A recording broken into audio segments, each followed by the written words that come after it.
level. They've played great baseball. They've found the true meaning of team. They honored each other in the way that they went about their business, and I'm forever grateful to them. This is one heck of a good team. I'm very proud of this group. Some real special individuals that allowed this to happen, and Colin Simpson's legacy is one of the best power hitters that we've had here at Oklahoma State in the last 20 years. The emergence of Trevor Boone, the outstanding pitching of Jensen Elliott down the stretch, and then the great work of so many other kids out of that bullpen to pitch us to this point. Just a real special group of kids. I'm very proud of them. I thanked them after the game. I'm not sad. I'm proud, and I thanked them for being a joy to coach and letting us as coaches enjoy the love of baseball and team with them and not have to worry about the nonsense that some teams take you through off the field and during the school year. So this has been a wonderful group, and I will remember this team with a incredibly special place. They've reunited our alumni. I've never had so much positive response from players that used to play here for how proud they are to watch how these kids have competed. And even though we lost the game today, we won the season because we achieved real team. And you can't say that every year you put on your uniform. So that being said, congratulations to Texas Tech, and we'll go back to work getting ready for next year. Open up for questions for Coach Holliday.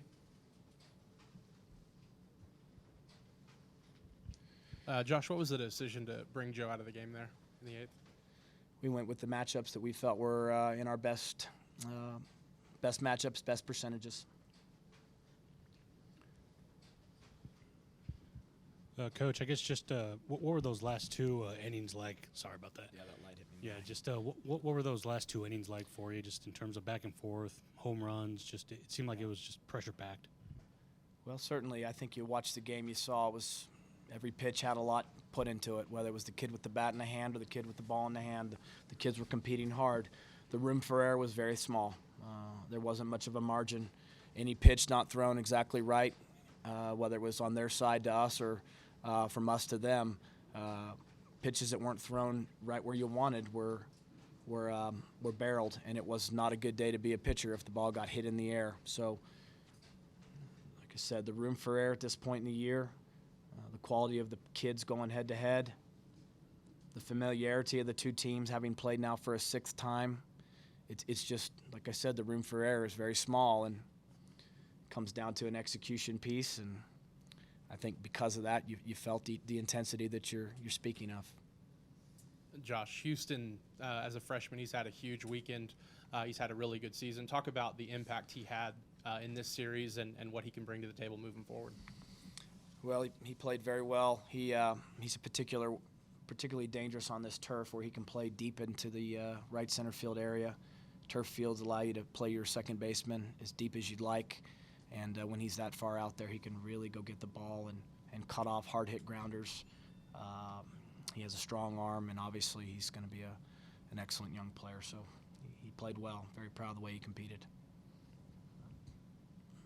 I know you spoke a little bit already about the final innings, but just the emotional roller coaster of taking the lead in the 8th and your team that has come from behind. We've talked about it over and over again so many times, and then you get the emotion of then losing the lead in the bottom half. Just what did you see from the guys in the dugout and the field? I mean, did you kind of see them go flat, or did they stay the same as they always kind of have? I think they answered it for you with the way they responded in the top of the 9th, and they jumped right back on it, as I knew they would.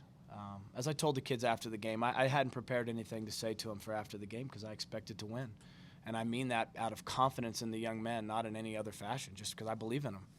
They've led me to believe that they're never out of anything, and that's a rare instinct a team develops. So I just really believed in them, and I think they've learned to believe in each other. And from that, they hung in there. I mean, yeah, it was a punch in the gut to have that ball go over the fence, but what are you going to do? Just turn around and jump back in on it. The first 2 guys on base, 3 good swings to try to put a bat on ball against a good reliever. Kid made the pitches when he needed to. I mean, so yeah, they came back for us. They didn't. We're used to it. We've been back and forth now for quite some time. We haven't played an easy baseball game in 2 or 3 months. Today was just another one of those great challenges. Any other questions for Coach Holliday? Y'all took pictures without me. Again. I always miss one or the other. You're too good looking, Coach. I always miss the one by home plate, and I got in that one, and I missed the one on the outfield. We broke the curse. Ain't no curse. Don't believe that's called superstition. We're not superstitious. All right, y'all ready? I don't know about any type of recap. I'm just really proud of these guys. Proud of who they are. Proud of the way they prepare. Proud of the way they compete. You know, I mean, honestly, I think the better team won today. You know, the win was a little bit of a factor going in. It was really interesting. Tell you, down 2. I think we were down 2 going into the bottom of the 8th. Josh put together a really good at-bat against Battenfield. You know, who's been really good this year against most of the Big 12. And really, I mean, I think that at-bat gets Battenfield out of the game and gets us to Leaper. And it's Leaper's 3rd day in a row to throw, and guys put together some good at-bats on him. And there's just a lot of individual things within that game that went on. Max Marzak getting in there and putting pressure on him, stealing the base. Just a lot of things. Congratulations to Josh and his staff in Oklahoma State. You know, these guys, it's not every day you're going to run into a team with we got some guys who can play the game a little bit. Open up for questions to the student athletes. If you have a question for a specific student athlete, please indicate that at the beginning of the question. Josh, could you envision a better way to potentially probably play your last game at Rip Griffin Park? Unbelievable. I mean, our whole lineup was just resilient today. Oklahoma State's a big home run hitting team, and the wind blowing out, we knew they were going to be hitting a few today. So we did all we could to try to elevate the baseball in the zone, like get our pitch and put a good swing on it. And this guy next to me, huge at bat. I think he was 0 for going into that at bat. And I looked over at him and I said, "Hey, you know, this is your time. Those other bats don't matter." And he goes up there, and I'd never seen somebody more intense in a moment, but hits one off the scoreboard, just unbelievable. Great experience. Kurt, I think earlier this year, legend has it, you wrote into a coach's show to ask about hitting, maybe potentially hitting again. You think that's the best, I guess, cover letter you've ever written in your life? I would say so. I mean, I was just messing around with Tadlock, just see what he would say, and then next thing I know, I was in the lineup. And it's been fun.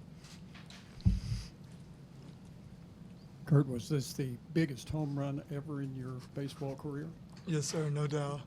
He only has like 6 to my knowledge. So. You had a big one. Calm down. Calm You had a down. big one at Midland one time, didn't you? Yes, sir, I did, Playoff but game? it wasn't as big as this one. High school? For me. Close the yearbook. He hit a big one. Yeah, I mean, appreciate. He still remembers, but Yeah. thanks, Bill. Yeah. So it is. The pitch before, you had a pretty good read on it, but just missed it, and then that next pitch you come back to hit it. What was what did you kind of take away from that pitch, and what adjustment did you try to make, and then obviously it worked out? I was just still trying to get my pitch. Like Tadlock told me before I came up to bat, see the curveball down and make that fastball elevate, or get it up in the zone, and he threw me one right where I wanted it. Sound like you've been yelling a little. I was a little tense. John, I guess for you, when you kind of came in, what were those last couple innings like? Obviously, home runs, back and forth action. Yeah, you know, they're a club that's going to swing the bat. And I guess just left a couple pitches up, and they made me pay. And I'm just really glad that my teammates were there to have my back when I might not have my best stuff today. Like Kurt and Dane Haveman came in a big spot and really gutted up for us. And I'm just really proud of the way that we responded after some homers by them. Can you speak to what Dane was able to do today, kind of what Coach Tadlock had mentioned yesterday, just kind of bouncing back?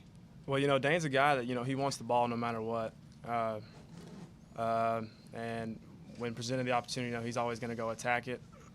And, you know, he can pick me up we got a bunch of guys in the bullpen that can pick me up. And, you know, Dane was not shy of the moment tonight. I'm really proud of him. Josh, I know you kind of alluded to it, but I guess what were your emotions when you saw Kurt kind of hit that 3-run home run? I don't know. I was like blacked out. I couldn't even tell you what was going on. I think I was just jumping around and getting pushed from all different directions. But going back on the Dane thing, you know, he gave up a home run to Simpson yesterday that gave them the lead ultimately in, I don't know, 8th, 9th, 7th, 8th inning yesterday. And for him to come back and to bear down and to strike him out to win today, that just shows you the kind of the guy he is. He just attacked him. But yeah, in that moment, for me, I was jumping up and down. I don't know what was going on, but pretty special moment for this kid right here. Josh, I want to go back to the game Saturday. I know it's an L, but one thing I noticed, I think it was the 6th inning where they had a guy on second base and you got an out, but you moved the guy over to third base. What does that talk about, the type of quality baseball that you can play and play all facets of it? My approach at the plate is just get the job done for the team. Yesterday, I wasn't seeing the ball great. I was pulling out. I was doing all kind of things, so I was just looking for a pitch that I could just move Klein over. In that situation, what were we, down a run maybe? You know, we have a solid lineup that anyone can get the job done at any given time, and be the guy, and be the star of the day. And you know, I was just passing the baton to Cam, to the next guy. For all you guys, I guess we'll start with John, since you work closely with him. What has Braxton meant specifically this weekend, but not just behind the plate, but at the plate this weekend? Well, first of all, behind the plate, you know, as a pitcher, it's kind of like a mental thing. You know, when you got that guy back there you have a really good relationship with, and, you know, Braxton's just a grinder, you know, coming out here catching 3 games in a row, intense games. You know, that can put some wear and tear on a catcher, and, you know, he never shows it. And offensively, you know, just like a lot of other kids this weekend, he put together some good at-bats, got some big hits, and just really been so proud of Braxton the whole year, and really love throwing the ball to him. Oh, words can't describe what that guy's done for our team. He sacked up back there and blocked the balls. You know, last night he kind of hung his head. He put that game on himself, and I was sitting in the hot tub next to him. He was in the ice bath, and he was just sitting there with his head down. And I was like, "Hey, kid, you're fine." And I mean, for him to come back, bounce back today, just be a wall back there, and then he hits the home run off the scoreboard. Never seen him hit a ball oppo in the air, and puts it off the scoreboard. What a moment for him, especially being from Lubbock. That was pretty cool.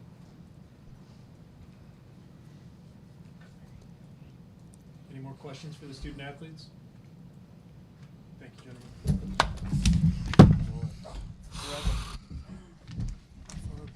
Yeah. Questions for Coach Tadlock?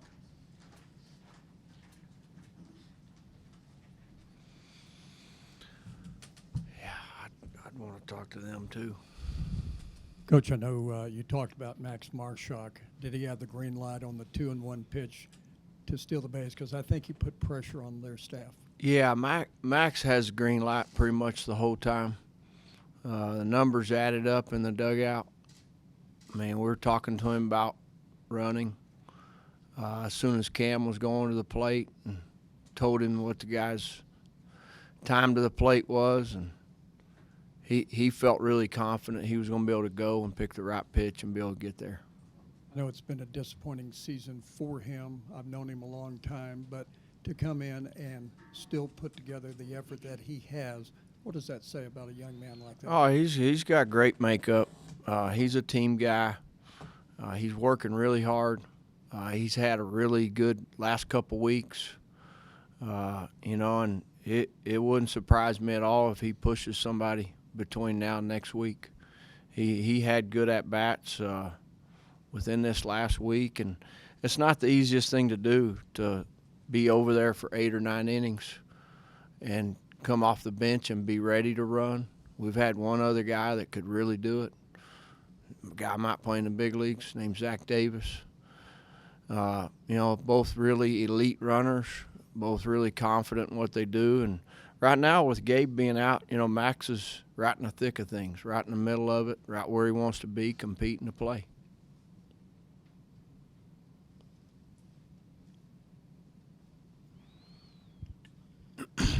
great performances by the guys, but where does that rank for Josh, knowing his future probably not going to be back here in Lubbock, Texas, and to finish off the way he did?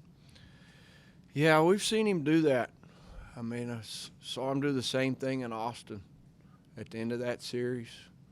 You know, it's interesting because it's like the game rewards people that prepare, and sometimes it just takes a little time sometimes for it to reward them. But he's a guy that through all of his preparation, I mean, there's not any doubt that, you know, he's going to just go trust what he does. And really cool to see him hit a home run in his last at bat. Even cooler to see his teammates pick him up and pick everybody up throughout the game, all the things that happen. Because that's, at the end of the day, that's what baseball is. You got to pick your teammates up. There's going to be bad things. And, you know, you keep doing that, you got a chance. You mentioned the fact that he had a talk with Braxton last night. What did you think of Braxton's performance bouncing back after the game he had yesterday? Yeah, I mean, really, you never know on Sunday with catchers when they go 3 days in a row. There's sometimes on Sunday you can almost tell the legs are a little deader, and, you know, back quickness might not be the same. I think Braxton would probably tell you adrenaline might have carried him a little bit today. The guys they were excited from the get-go. They weren't too excited when we were down 2 in the 8th, but they're excited. And you know, and the one thing just going into the game, I mean, Braxton's part of it, and we wanted to make them earn every out. I think we gave them one. We gave them one the whole game. Josh said he was jumping up and down after that Wilson home run. You have any recollection of what you were doing at the time? Well, I was really trying to take a look, see where McMillan was, making sure he wouldn't hurt anybody.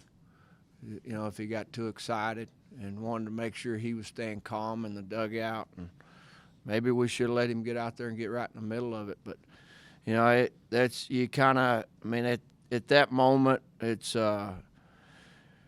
really you think about keeping your team back and being respectful of the other team and respecting the game. And at that point, though, I'm not sure there's much you can do with the little bit of celebration there outside the dugout. The umpires did a good job with it. You're also very even keel, calm. I mean, this is a nerve-wracking game for everybody in the stands. How do you get through one of these? Because this was a special game. There's certain things we can do, and the kids play the game. Men, whatever you want to say, you know, we can make the lineup out and make some moves, you know, as far as offensively if you need to. Applying some pressure. Game tells you to change pitchers. Be ready to do that. Maybe give a pitcher a breather every now and then. Other than that, I trust these guys to go play about like if I ask you to go turn that light switch off over there. Pretty sure you could get it done. So, and we got it. We got a bunch of guys that prepare, and there's a lot of trust there. Coach, I know yesterday you spoke about Dane and how you have to kind of get it out of your system, flush it out. What do you think of his resiliency today, just to be able to kind of go out there, forget about what happened yesterday, and kind of get some revenge, so to speak, I guess? I don't know if it's ever going to be perfect.